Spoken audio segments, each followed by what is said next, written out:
As we said, we will be studying in James chapter 3. We'll go ahead and read verses 13 through 18 to kind of set the stage for our study this morning. So James chapter 3, beginning with verse 13. It says, "Who is wise and understanding among you? Let him show it by good conduct, that his works are done in the meekness of wisdom. But if you have bitter envy and self-seeking in your hearts, do not boast and lie against the truth. This wisdom does not descend from above, but is earthly, sensual, demonic. For where envy and self-seeking exist, confusion and every evil thing are there. But the wisdom that is from above is first pure, then peaceable, gentle, willing to yield, full of mercy and good fruits, without partiality and without hypocrisy. Now the fruit of righteousness is sown in peace by those who make peace."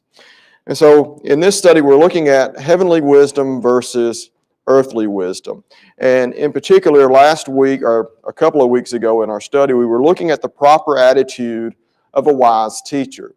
And, you know, one of the goals of being a teacher is to be a wise teacher. One of the goals of being a student is to have a teacher who is a wise teacher. And so wisdom is something that should be coveted and should be desired by all of us. And so if we are to be wise ourselves, there are certain steps we must take and certain attitudes and things that we should exhibit in our life so that we can show that we are wise. And we looked at that. The wise and understanding person will show wisdom by his life. And we've discussed a lot throughout our studies in the New Testament of the fruit that people bear. And so when we look at a teacher and we're trying to determine whether or not this teacher is wise, we need to look at their life. And so if the fruit that they are bearing within their life shows wisdom, then we know there that teacher is wise. And so we looked at the difference between wisdom and understanding, or knowledge and understanding. Knowledge or understanding is the possession of facts. So somebody knows the facts and they can repeat those. Wisdom is the grasp of their proper application. And so we may know something, but we may not necessarily know how to use it. And so, you know, knowledge does not necessarily equate to wisdom. And so we need to understand that, because many people in the academic world want you to believe that they are wise, and you need to follow their lead. And they may have a lot of knowledge, and they may know a lot of facts, but when you look at their lives, they don't necessarily know how to apply those things in the proper manner. We understand that knowledge comes from study, but wisdom comes from God. And James chapter 1 and verse 5. And so if we want wisdom, we need to ask God for wisdom, and we need to take the proper steps to gain that wisdom in our lives.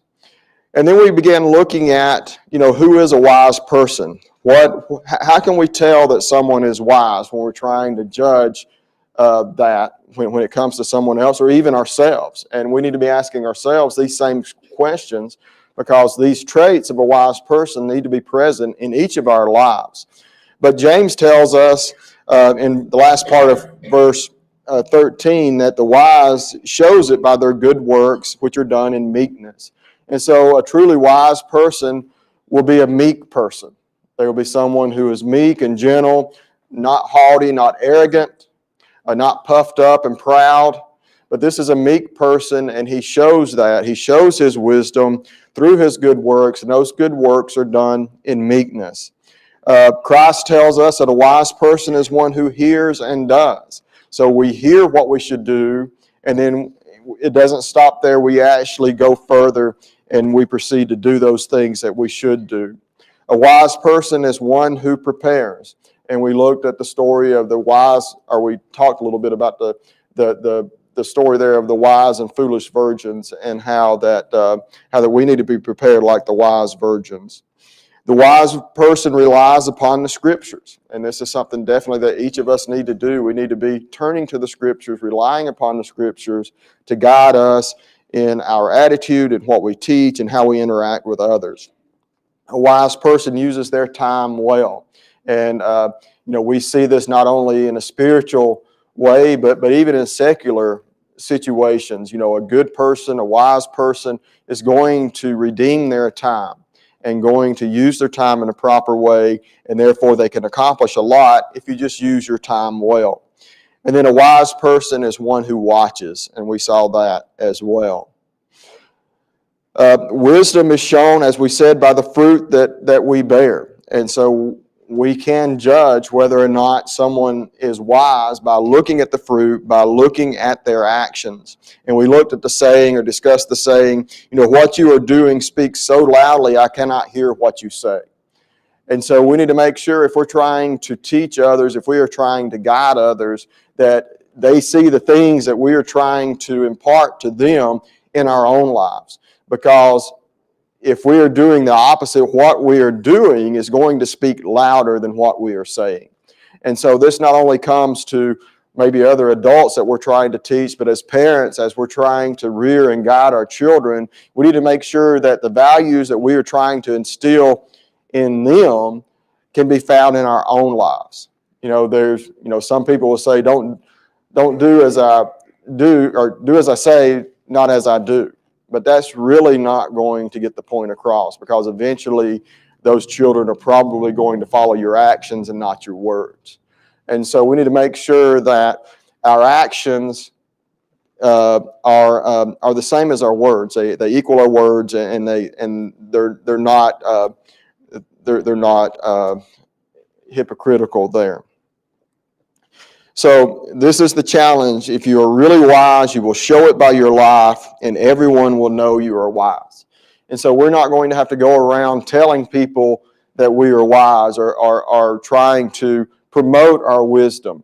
If we are wise, then people are going to understand that. They're going to recognize that, and they will see that, and therefore we will, they will make use of that many times. And so James goes on to describe two types of wisdom, the heavenly wisdom and the earthly wisdom. And so we're going to be discussing, we're going to, compare those two types of wisdom as we continue our study this morning, looking at the difference between heavenly and earthly wisdom. And we saw how that unity is encouraged by applying this heavenly wisdom. And so Christians who reflect meekness of wisdom will humbly yield themselves to others for the sake of unity. And we'll discuss that a little bit later as we continue in this study of James chapter 3. So that kind of catches us up. I know it was a couple of weeks ago when we began this study, so that kind of catches us up to where we are at as we continue on in our study this morning. Does anyone have any comments or anything they would like to make or add before we move on with our study? So as we said, we're going to be, if you're following along, page 116 toward the bottom part of the page there. But we're going to look at those who cause envy and strife are serving the devil's purpose. And so when you see someone, or even if you yourself are causing envy and strife, you need to understand that is promoting the devil's plan. That is one of his main objectives, I believe, when it comes to congregations or any group of people, a family, a congregation, a group of people who are striving to serve the Lord. If he can go in there and if he can sow envy and strife, discord among these people, and then we can see just all manner of evil comes from that. And so if he can get in there and start making that happen, then he is very well, along the road of destroying that group. We look in verse 14 of James chapter 3. It says, "But if you have bitter envy and self-seeking in your hearts, do not boast and lie against the truth." And so these traits are the opposite of meekness. When we look at, what does bitter mean? Well, bitter carries with it the idea of being cruel, acrid, or sharp. And so when we see someone, and I'm sure all of us have encountered people who are bitter. Maybe we've been bitter at one point in our life. Probably most of us have. And when we have that attitude, we are oftentimes cruel to those who we interact with. We are sharp. this idea of acrid. It's something that's pungent that is just, most of the times it's repulsive. And so we're repelling the people who we're coming in contact with. And so we want to be the opposite of that. We want to be meek. Envy, it begrudges the success of others. We're not happy when others succeed. We want to be the one that's succeeding. We want to be the one that everyone is looking to and bragging about. But when we're envious, we're not glad when others succeed. If you have a bitter and envious teacher, and maybe someone else leads the class or something like that, and they do a good job, and maybe they're getting a lot of good comments and things of that nature, and it really displeases us. We need to check our attitude. We need to check our attitude. We need to be happy when others succeed, when other teachers do a good job and are successful in getting their point across to a group of people. And we don't need to have this selfish or this bitter attitude, this envious attitude toward others who are trying to succeed as well. Any person motivated by the party spirit is in violation of the Word of God and lies against the truth. So in other words, he is unfaithful to the very cause for truth which he professes to uphold. And so if we have this attitude and we're trying to be a teacher, we're working against the very thing that we are trying to promote. And it just can't, you can't have both. They're just opposites, and they can't be together because problems are going to arise and things are going to come up. Bitter jealousy, selfish ambition, these things always lead to factions. And in a congregation, in a group of Christians, and again in families and things like that, we don't want factions because we are all wanting to be the same. We're all wanting to go to the same place. And when someone else succeeds, it should make us feel good. When someone in this congregation succeeds in doing something good, it makes the whole congregation look good. And we should rejoice in that because we are one and we are all wanting the same thing. And so we shouldn't want to start dividing a group up into factions. We shouldn't, as a teacher, want to, maybe outdo someone else, because all those divisions and everything like that begin to develop there. Any comments or anything along those lines? Yes. I would like to make a comment that there's another lesson that we can also learn from verse 14. It made me think of what Paul said in Galatians chapter 5, verse 15. He said, "But if you bite and devour one another, beware lest you be consumed by one another." The lesson I get from those two passages is that, if and when you commit sin, don't add to that sin with other sin.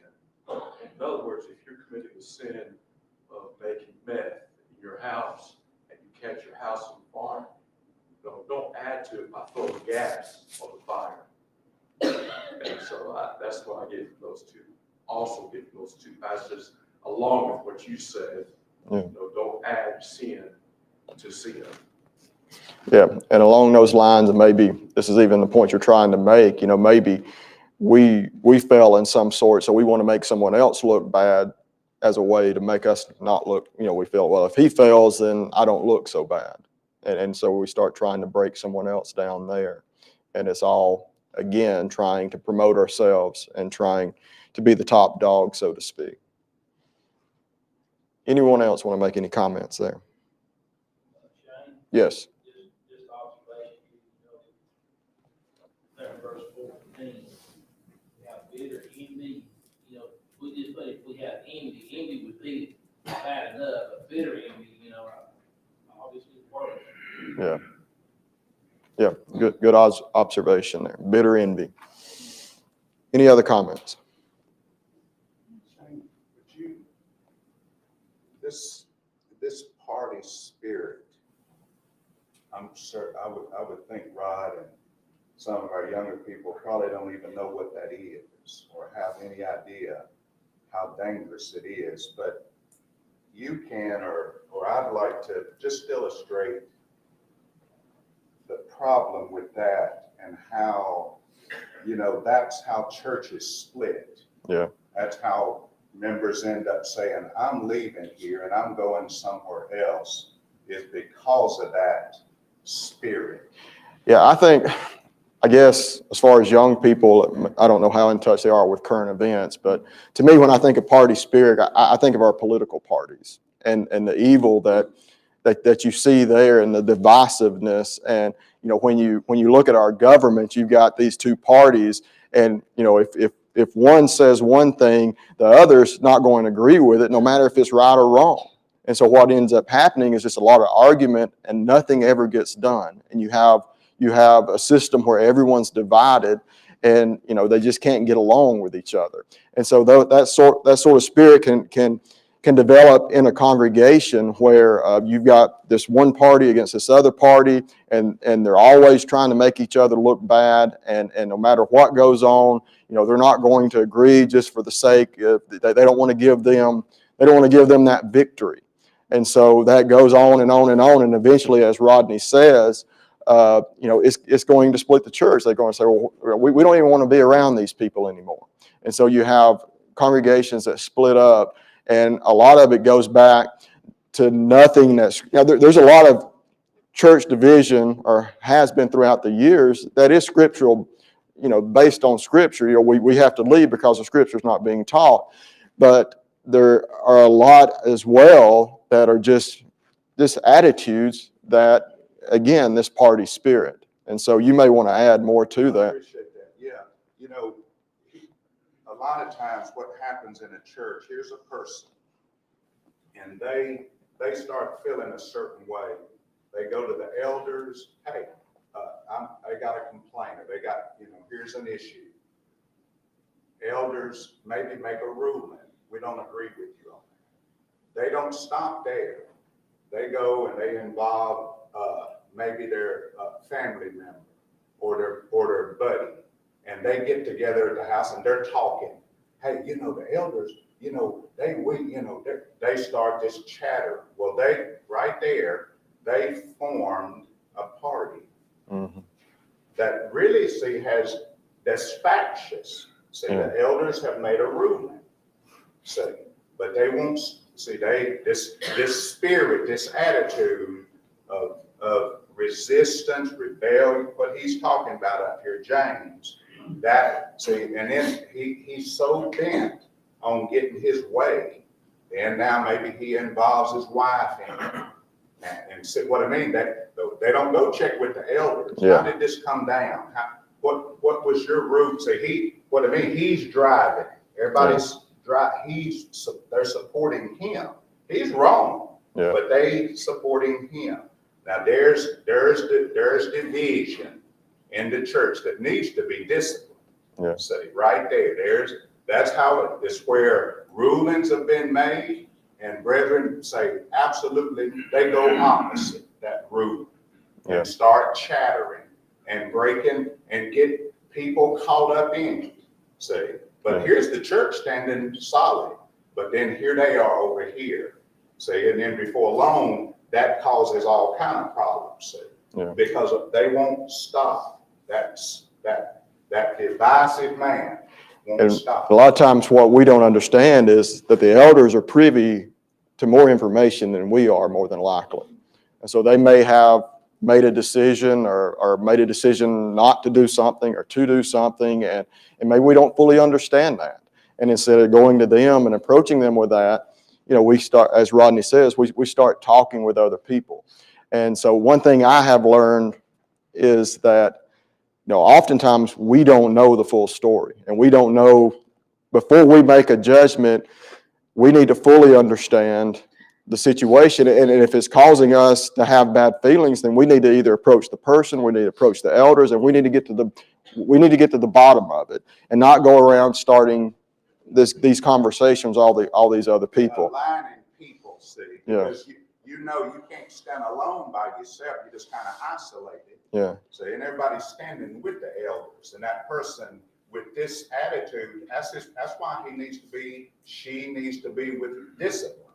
Because, see, before long, you got folks going, you got 10 different groups in the church is what you end up with, So we definitely need to keep communication open, and we need to not jump to conclusions. We need to, in so many ways, trust our elders, their guidance, and their wisdom, and their possession of the facts. And so oftentimes they have those, and we just we are not in possession of all the facts. And so we need to not jump to conclusions and start trying to generate this following behind us.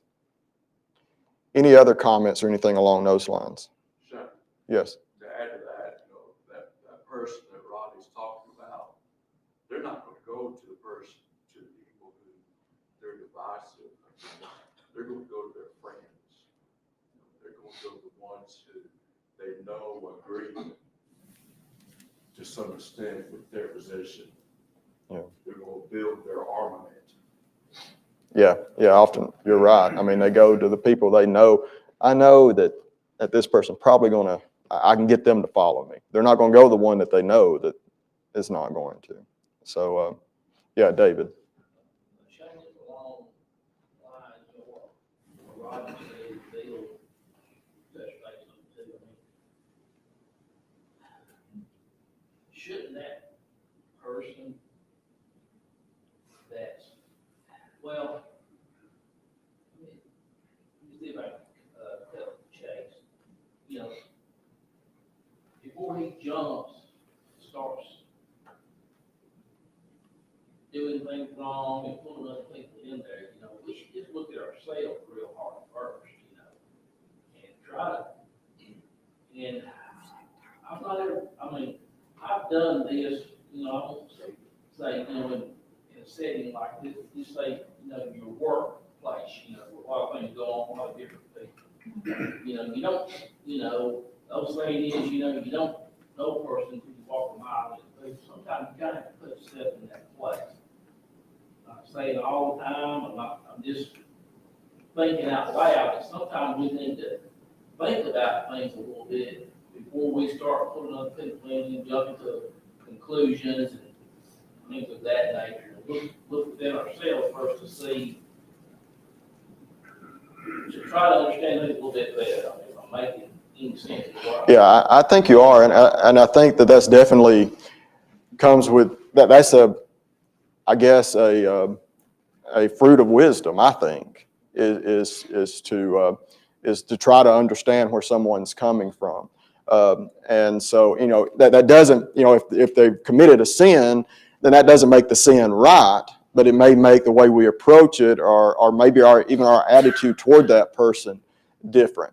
And so, and we need to, as you said, look at ourselves first. And, over the last year or two, maybe I might see someone's kid doing something, and I might say, well, they were my kid, and I wouldn't never let them do that. But then I get to thinking, well, I've got a lot of problems in my house, and who am I? They don't have anything like what I've got going on in their house, and so I need to temper that attitude a little bit. And so, and I think a lot of times we might need to do that. Take a look at our own self, get the beam out of our own eye, and we can see more clearly. And I think that's a good point, David, there. And so, a lot of times, it's just about attitude. So much of what we do is just the attitude with which we go about it. And that's, I think, a lot of what he's discussing here. If we see someone and it's actually sin, and we know that's a sin, but yet we go about trying to correct that with envy and bitterness versus meekness and understanding and things of that nature. We're not upholding the sin, but the way we go about it and the way we deal with that can drastically affect the outcome of what we're trying to deal with there. So, any other points along those lines? Getting into this, in the very first verse in that chapter, it goes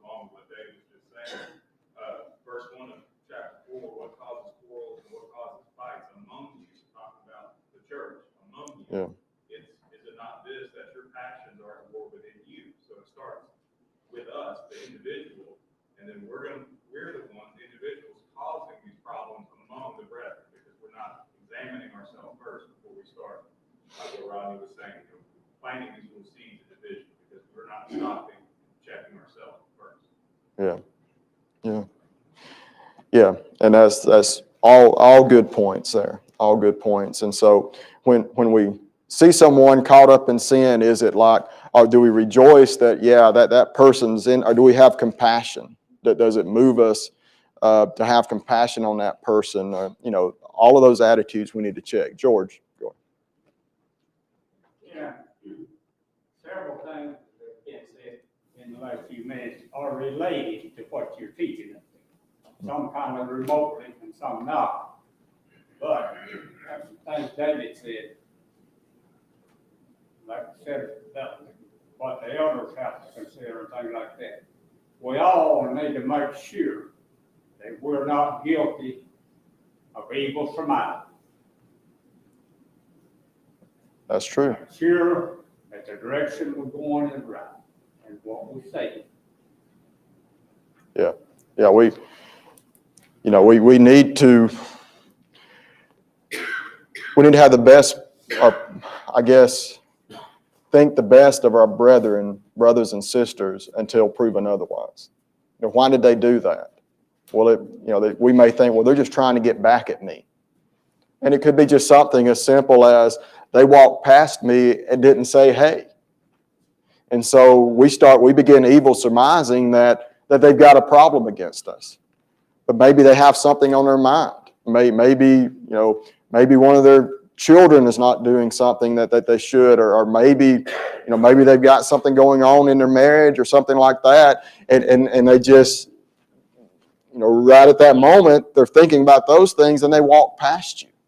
And I'm the world's worst at having a one-track mind. I'm got to go do something. I'm getting over here, and I may walk past somebody, and it's not because I've got an issue with them. It's just that I need to pay a little better attention, and so we need to put not put bad motives on something that very, very well could be. Maybe we need to have compassion on them because of what's going on there. And so let's not jump to think evil of our brothers and sisters. Let's think good. If they always say hey to you, and then one Sunday they walk past you, instead of going and telling other people how that you were snubbed or high-hatted, maybe you need to go to that person and say, hey, I noticed something wasn't quite right. Is everything okay? Are you okay? Is there anything I can help you with? And those are the type of things that come along with wisdom and understanding. And so it may be difficult to do, but we need to strive to do those things.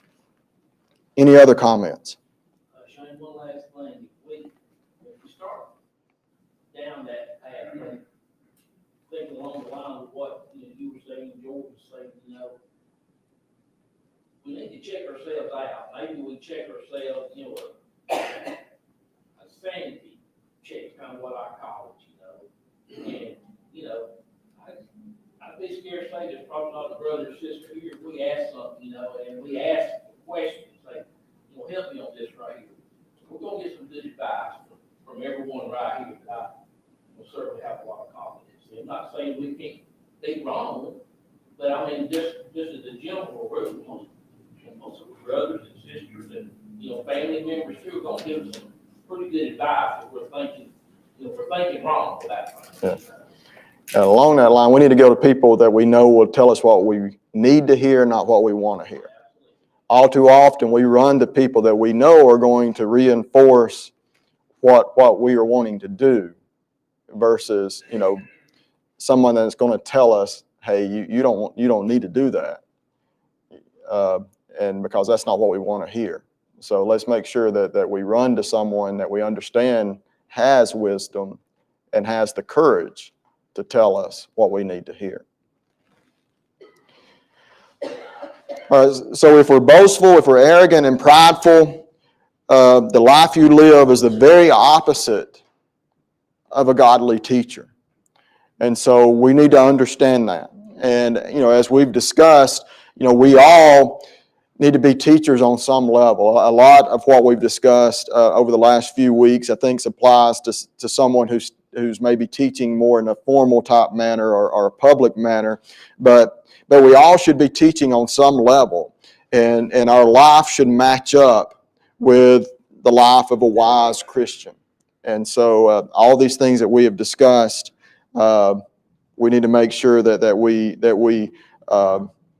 try to apply those things within our lives. That way we can bear the fruit of wisdom. And I think we've kind of, touched on this some even this morning, but none of us is wholly removed from the dangers of these attitudes. None of us is above having the type of attitudes that we've discussed this morning. And it doesn't take, all Satan has to do is just get us a little bit at a time. He doesn't have to pull us over here to this bitter and this envy way of life all at once. He just has to get us thinking in a certain way and get that to snowball. And before we know it, in a matter of weeks, months, or a couple of years, he doesn't care. He doesn't care if it takes him decades. As long as he gets there, he's got all the time until the Lord comes back.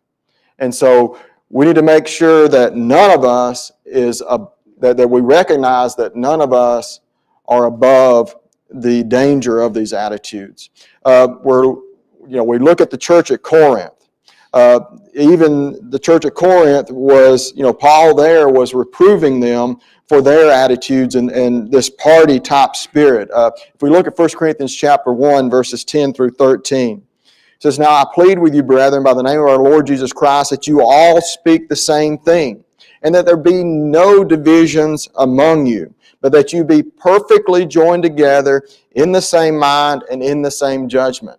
And so the language there, you see something that's perfectly joined together.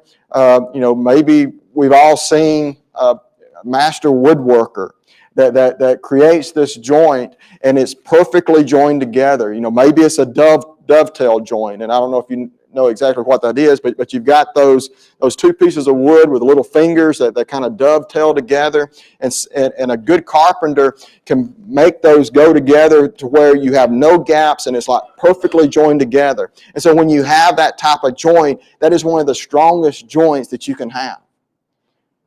And so we need to strive as a congregation to be that joined together that perfectly, so that the Satan can't come in and pull us apart, can't break that joint.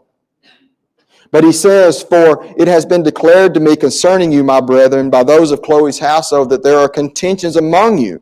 Now I say this, that each of you says, I am of Paul, I am of Apollos, I am of Cephas, or I am of Christ. Is Christ divided? Was Paul crucified for you, or were you baptized in the name of Paul?" And so, this question, is Christ divided? Certainly, we understand that he's not divided. Christ desires unity. We are all serving the same God, the same Savior. He died for each of us. And so when we start dividing a congregation up into groups and we've got an agenda here and we've got an agenda over here, maybe it's 3 or 4 agendas, there's going to be chaos, there's going to be envy, there's going to be bitterness. All of these things are going to exist, but Paul says we should not be divided, no divisions, perfectly joined together, in the same mind, in the same judgment. And this is doable.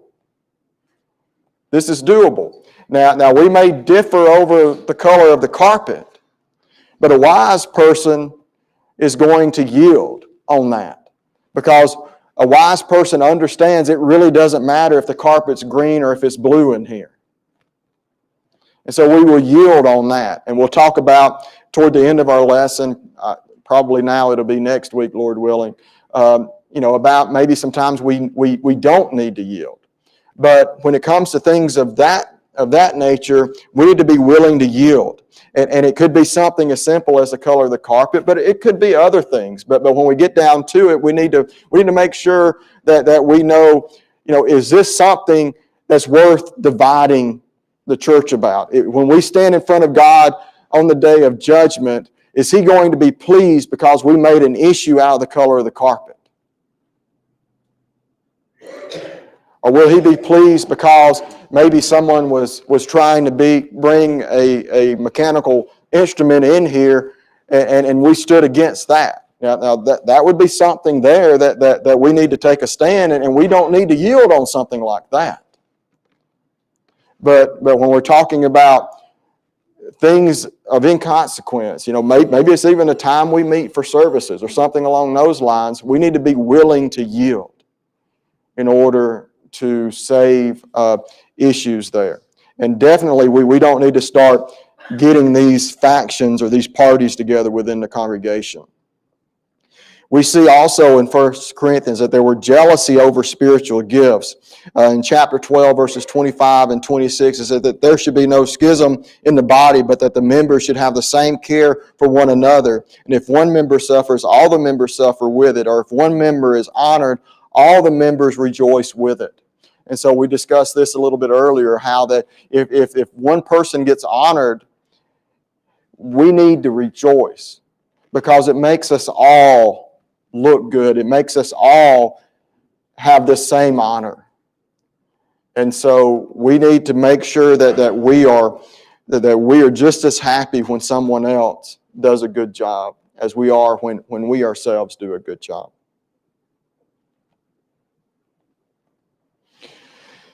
So James is quick to establish here that these attitudes serve the purpose of the devil.